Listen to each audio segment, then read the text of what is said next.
Welcome. In this video, I'll show you how to cover overspending in YNAB. All right.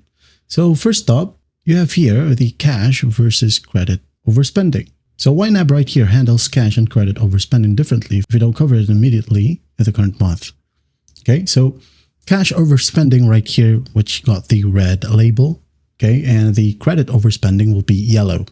Okay. So cash overspending, if left uncovered at the end of the month, well, that negative amount is deducted from your ready to assign balance in the following month.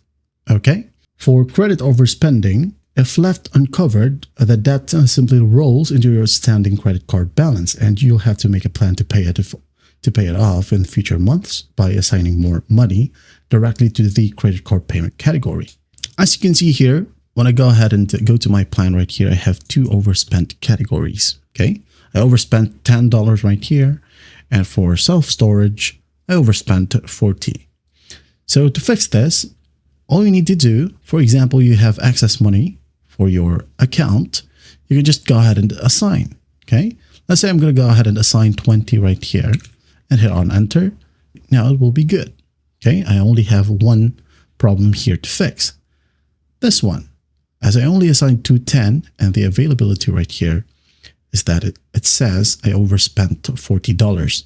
So another fix for that, for example, you have here other categories that, okay, exceeds, or you have money available. For example, I have here 80.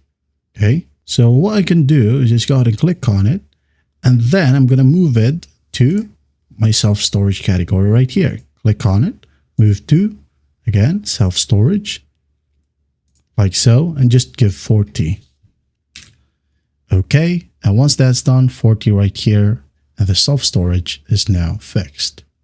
All right, that is it. That is how you manage or cover overspending in YNAB. I hope this video helps, and I'll see you in the next one.